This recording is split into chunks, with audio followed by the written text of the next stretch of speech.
back at it with another one. And of course, we're going to be talking about the most anticipated sequel of the year, Smile 2.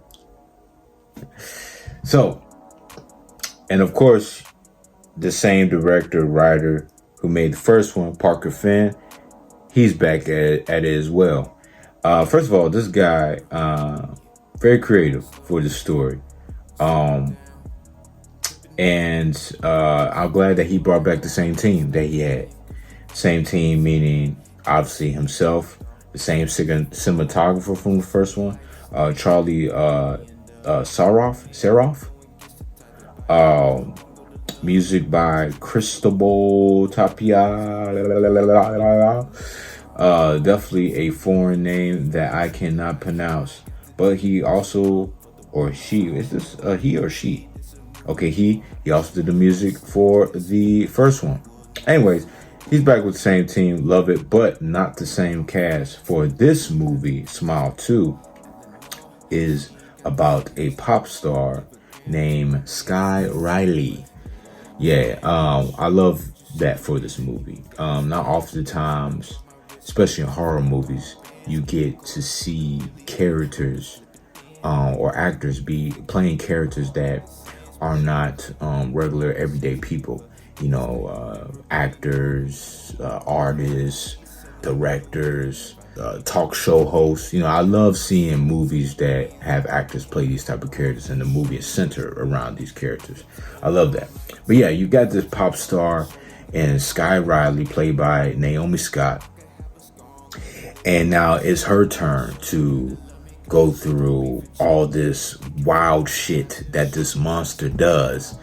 But this time it's a little bit different. So let's explain the plot a little bit. As you see in the title, this is spoilers. Okay, you had all weekend to watch this movie, so I'm definitely going to be spoiling some shit here. This particular story in Smile 2 takes place, I think it has said 5 days after the first one, which is crazy. 5 days.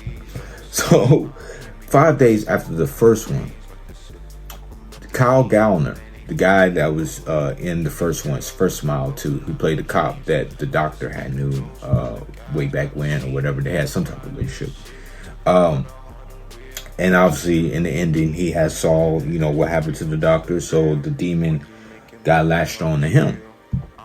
So he's going through the shit. But this is the kicker. This part, you know, was a little bit confusing to me when I start talking about the middle part. So we see him take this guy as hostage or whatever, this random guy that pulls up to this house that he was kind of like staking out, whatever. And he grabs him, puts the gun to the head, tells him to go in the crib. In that crib, look like, you know, it looks abandoned, look like they was on some drug dealing, some shit like that. And he drags him, puts him in the living room where he has his homie, the dude that he's dragging in there. He has a homie and he's sitting there with, I believe, with some drugs, some food. It was some shit. And pretty much he kills the guy he's holding in front of the guy on the couch. And he keeps screaming like, "You need to see this, blah, blah, blah." And the guy on the couch pulled out his gun, starts shooting at Kyle Gallner's character. He's shooting at him. And, you know, obviously bullets get to flying. The dude on the couch catches one. Now he's starting to die. And Kyle Gallner, he's like, no, you were supposed to see me killing your homie, basically. So then there was a third guy who actually saw the whole ordeal. His name's Lewis. He's a very important character. His name Lewis. He sees the whole ordeal. So more guys come through, try to kill Kyle Gallner's character. Kyle Gallner escapes out the window, runs outside, gets hit by a car. So now we flip to, obviously, Sky Riley's character, pop star who was very controversial. She is a known drug addict or whatever. She was dating this actor. They both got in the car accident. The actor ended up dying. She ended up living. And because of that accident, she's been going through this pain in her back. She got a big ass scar in her back and her stomach from the accident. They fucking fell off a goddamn cliff. And now a moment for my sponsors. Hey man, do you have trouble getting an erection? Can't what? Can't even get an erection. What's an erection? All those nights of masturbating all alone has ruined your love life. Party drugs are too much of a risk because they just might kill your ass. You're tired of Viagra having all these health concerns. Go ahead and try the best aphrodisiac out there in Tab's chocolate. Look man, it's simple, easy to use. All you gotta do is wait 30 minutes after you're done taking it, and you can end up getting your freak on all night long. Ladies, it will definitely have your man as hard as a rock. And best believe, gentlemen, once your woman takes this, she'll definitely have you riding waves. And don't worry, they got full description of the ingredients for all you scaredy cats out there on the website. Tap the link in my description so you can get 20% off your first order, as well as a 3-box deal for 17% off. Remember, don't screw her, love.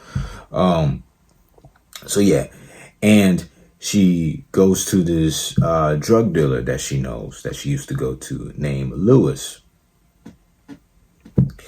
She goes to Lewis' place, and Lewis is out of his mind. He tries to almost slice her up with a sword.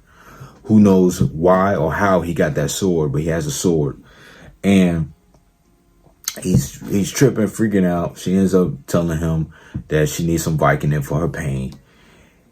And he goes to the back room, comes back, he's losing it, going crazy again. And just like the first one, remember how that crazy girl, and not crazy, I mean, hell, she can't help it. But remember how that patient that had spoke to the doctor, the main character in the first film, remember how she was screaming and she opened her mouth all wide? You know, we obviously know, especially from the ending of Smile 1, what's happening. Demon's dragging his nasty, wiggly ass down that throat and possessing the person to kill him. Dude takes a fucking, he has some weights. He has some weights in his crib. And he takes a what do you call it? A plate. He takes a plate, 45-pound plate, and smashes his shit right in front of Sky Riley, Naomi Scott's character. Smashes his shit in. Now, this is coming from a guy who just seen Terrifier 3. Gore ain't gotten shit on that movie, alright? But I will say, for someone who probably hasn't seen such things as Terrifier 3,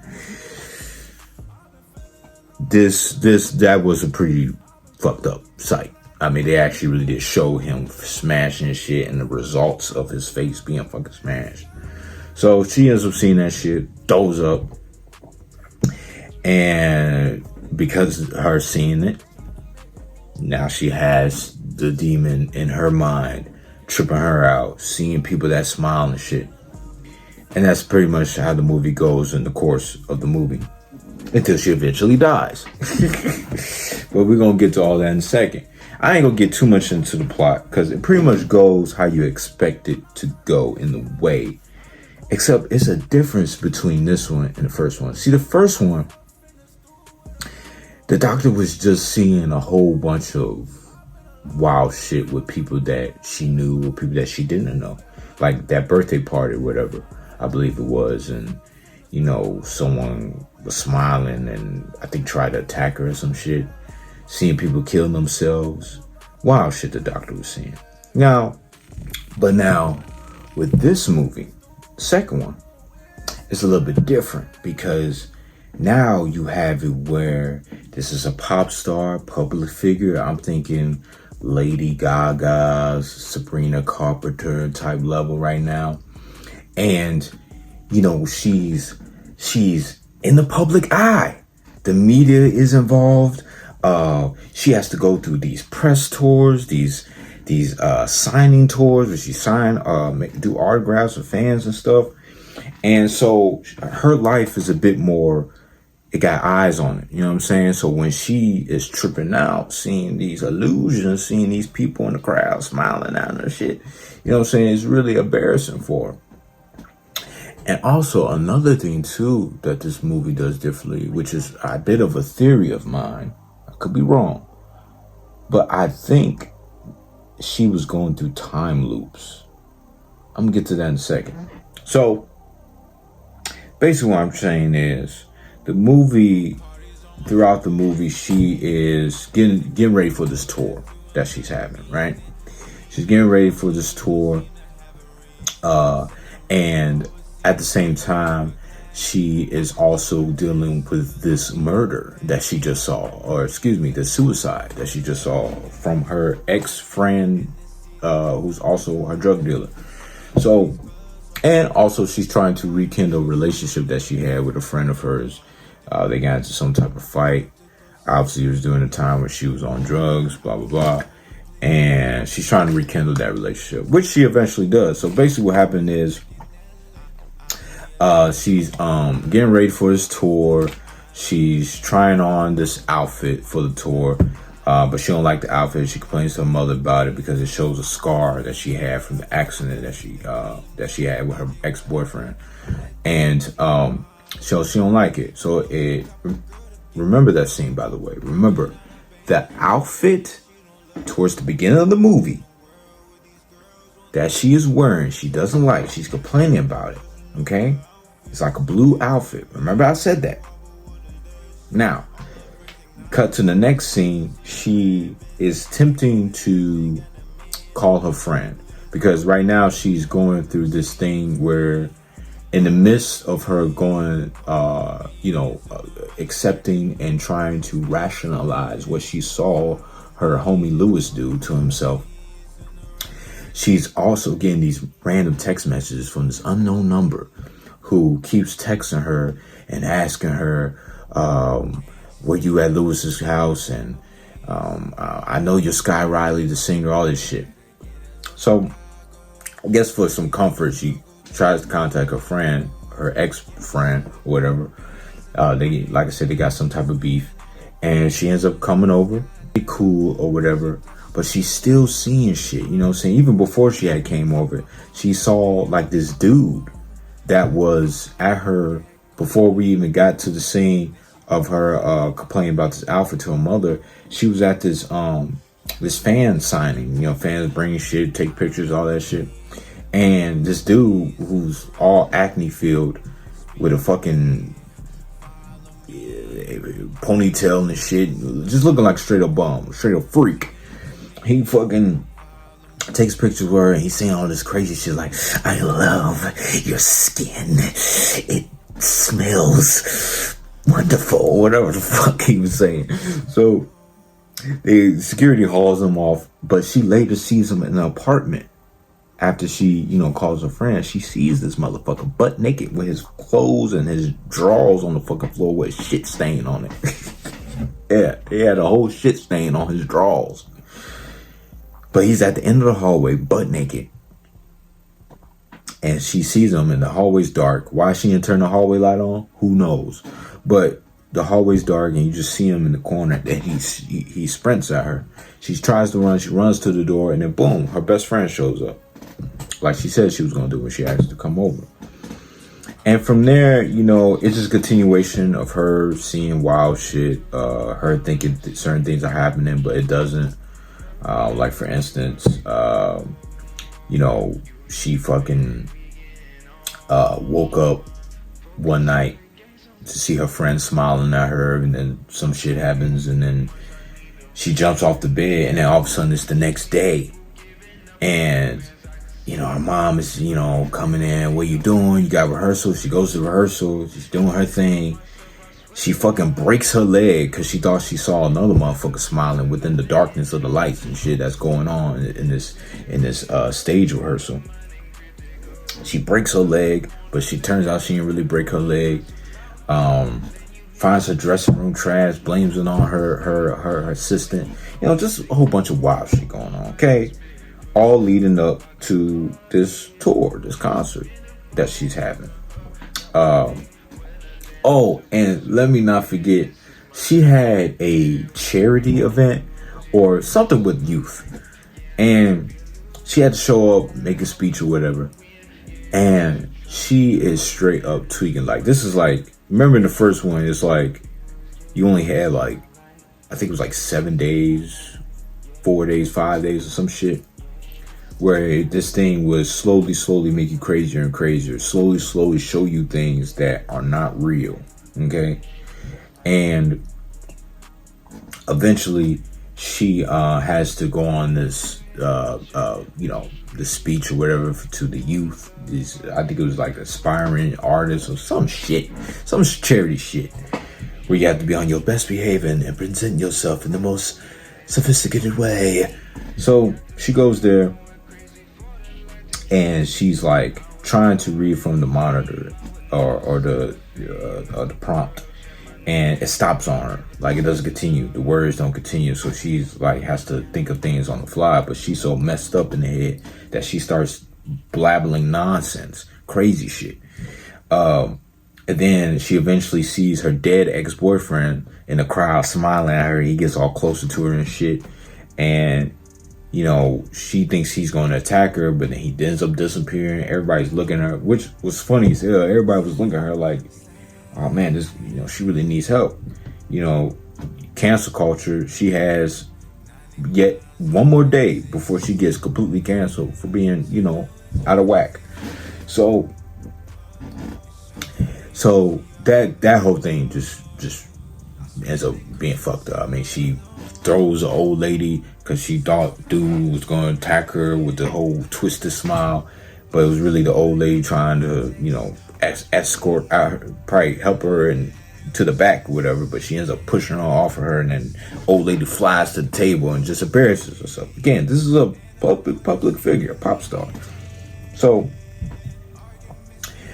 but then luckily the unknown number that has been contacting her turns out to be a guy who has been following all these stories, because before the first one, obviously it was two other people who had this problem with this demon.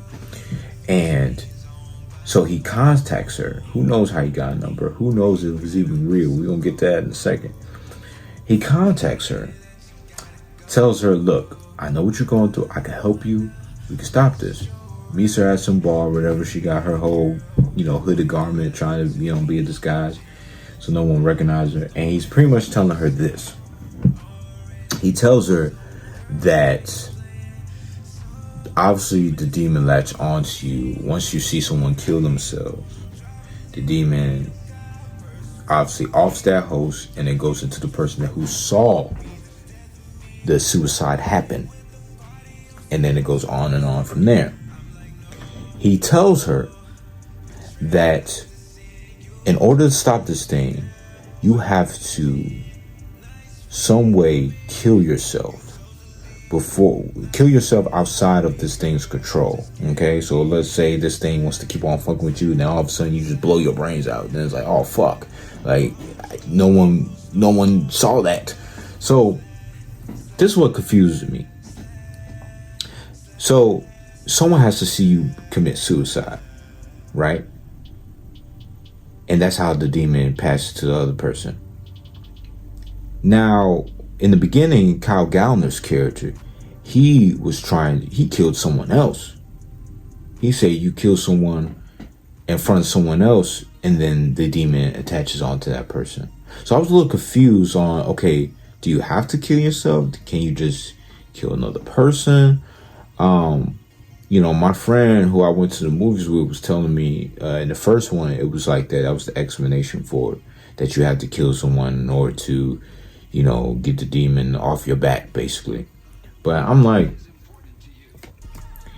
you know, that just kind of confused me, because now you got two separate sayings of the Lord. One, in the first one saying you have to kill someone, second one saying you got to kill yourself. Like, I was a little confused on that. So, anywho, he tells her that. And then he's like, oh, he said he's a nurse or some shit. I'm a nurse. I know ways I could stop your heart and then resuscitate you back. And that hopefully would trick the demon, and hopefully it would just fly away to the sky or go back to hell. And so she's like, no, I'm not doing that. Oh, no, you're crazy. And he's like, bitch. He doesn't call it that. But he's like, look, we need to do this like now, because you only got like a day or two before this thing gets so powerful that you legit will not know Like you won't have any idea of how it's gonna manipulate you to the point where you really not gonna know what is real and what is fake. Doesn't take that advice, of course. Further to the plot, she leaves the bar after getting harassed by fans who eventually recognize her, and we continue the story. So another big moment in the story is after another freak out of seeing people smiling at her and shit, she ends up being in this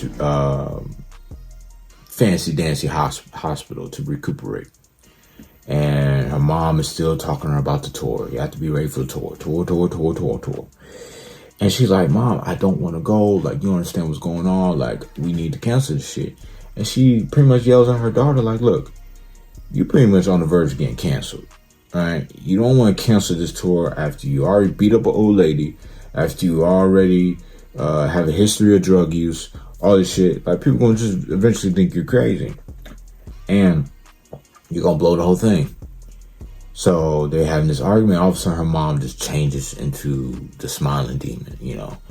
And the demon has her mom go to the mirror in this room, smashes it, takes a piece of glass, and starts stabbing her, just fucking her up, right in front of Sky Riley. And Sky Riley's freaking out. She tries to run. But before she leaves out the door, she notices that the glass is in her hand with all the blood. And she realizes, oh shit, I just killed my mom. That was me. I did that. So now she's freaking out. She got to figure out a way to leave. Now she's really trying to meet up. Now she changed her mind. Now she's really trying to meet up with dude to do this miracle. So she leaves, but then she gets called by her assistant. Big mouth assistant tries to alert everybody in the hospital. Police officer ends up going up to her. She takes the police officer gun, gets them to back away from her. She eventually leaves out, takes the truck from one of her drivers. But luckily, her friend was around. A friend that she recuperated the relationship with, who's been in this movie, whatever. Her friend was around. She's like, I need to go to Staten Island because this is where this guy is. She's like, well, whatever, I'll take you there. Now, her friend name is Gemma.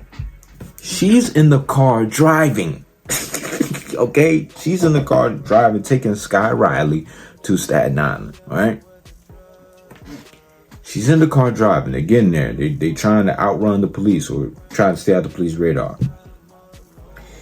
She gets a call from Gemma. Gemma is in the car driving next to her. She gets a call from Gemma.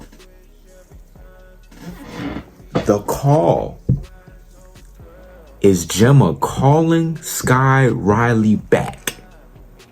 From the very beginning I had just described to when after she was complaining to her mother about that outfit to wear, that outfit to wear with the scar showing.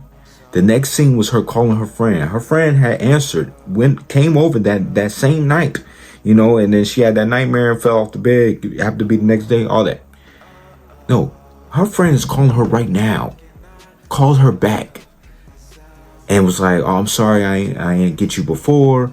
But you know, you had called me the bitch in the past, whatever they end up breaking up for. And, but you've been sending me all these weird texts and whatever, blah, blah, blah. Her friend never came over.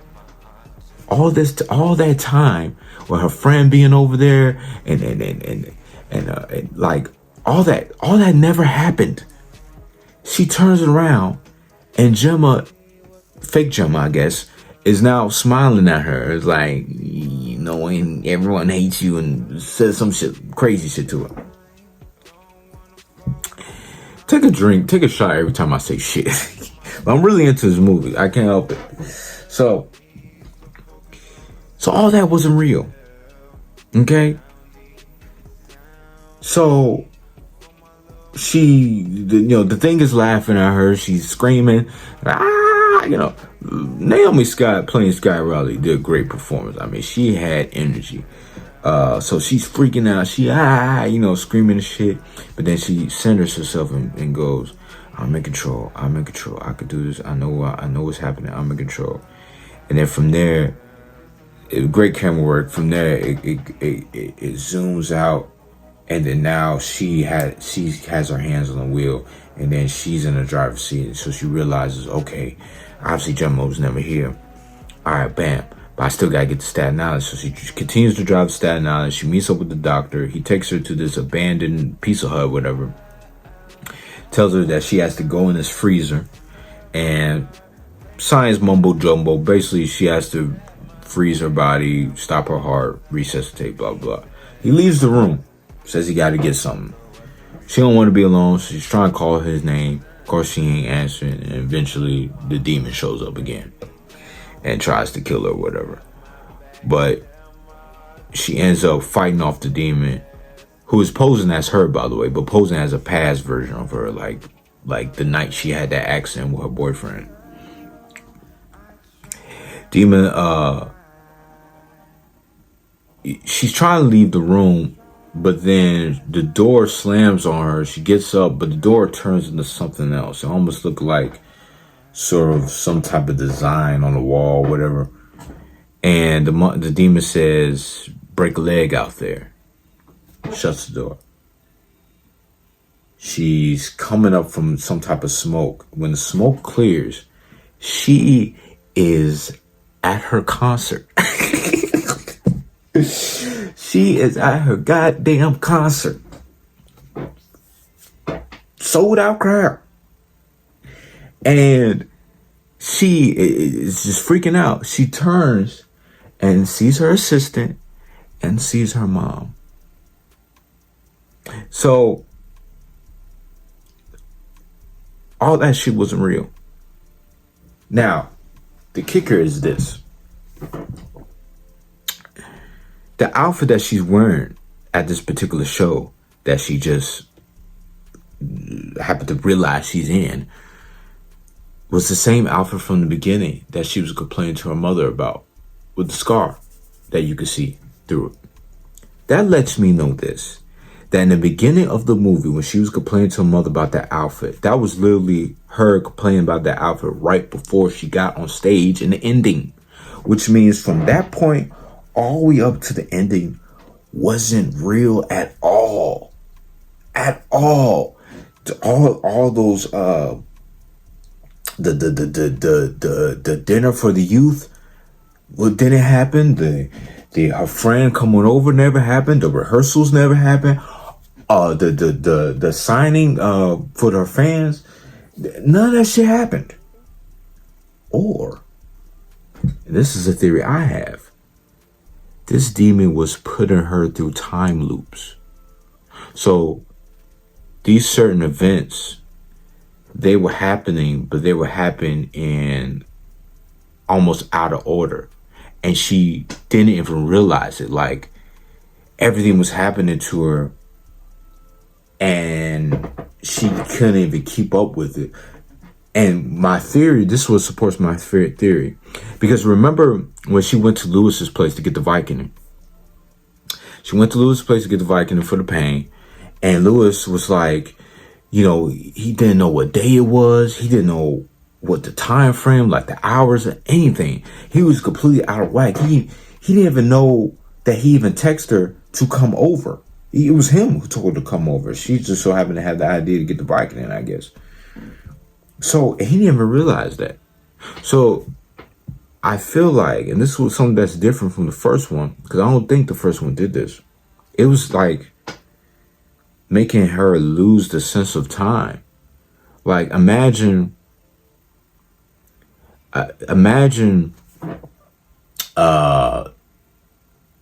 let's say you're a boxer, right?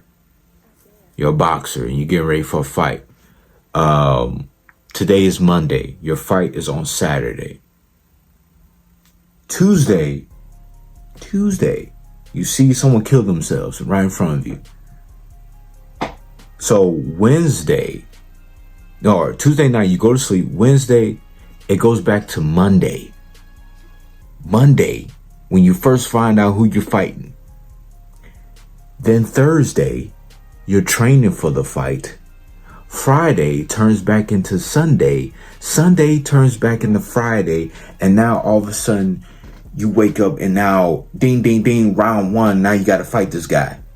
Whoa, what the fuck has been happening? And all throughout those days, you've been seeing people smiling at you and attacking you and all that crap. You get what I'm saying here? Like, I feel like she was going through time loops, because I feel like obviously she had rehearsals for her concert. She had these things, you know what I'm saying? Like, I think certain things actually happened, but it happened in different time frames, which made her lose her fucking mind. Here's my theories on this thing, or my theories on if they do happen to be a third one. This is my theories, and this is what I think should happen. Expand upon this lore. Okay. They might have to expand upon this lore in a very huge way, because she killed herself. The demon ended up, you know, going inside her or whatever, and then had her kill herself in front of the whole fucking crowd at the end.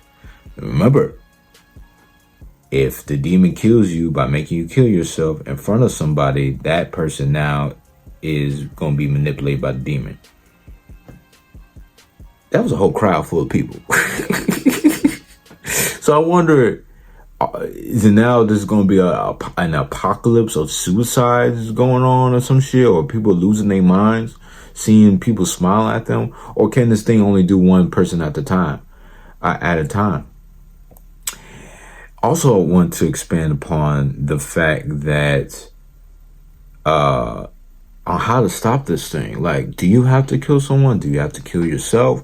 Like, what is the true way you can stop this thing, if it even can be stopped? And another thing they should expand upon is, I know it probably could have been fake. I know it probably wasn't real. But at a moment, she was able to realize what was real and what was not. At a blink moment, she was able to get herself together when she was driving the car, instead of realizing it wasn't Gemma. But I don't know, maybe that's far-fetched, because maybe that was just clearly the demon still fucking with her. But I think I would love for a lot more explanation of the demon, what it is, maybe a little more lore, maybe a little more backstory. Maybe you could do some flashbacks. And I would love to expand upon how you can stop this thing. I feel like if they do a third one, this thing has to be defeated. It has to be defeated. Again, the performances were great. Naomi Scott, she was cold, man. She actually is an artist. I didn't know that. All those songs she did in the movie was actually her song. This is definitely better than the first one. They definitely upgraded. And yeah, man, this is definitely worth your time and your money. Hasn't been that many great films this year, but this would definitely be the 7th one. So you have The Book of Clarence, you have Dune Part 2, Trap, Deadpool 3, Strange Darling. At first I wasn't counting that, but Strange Darling was good. I liked that shit. I liked it. It felt a little bit episodic, but I liked it.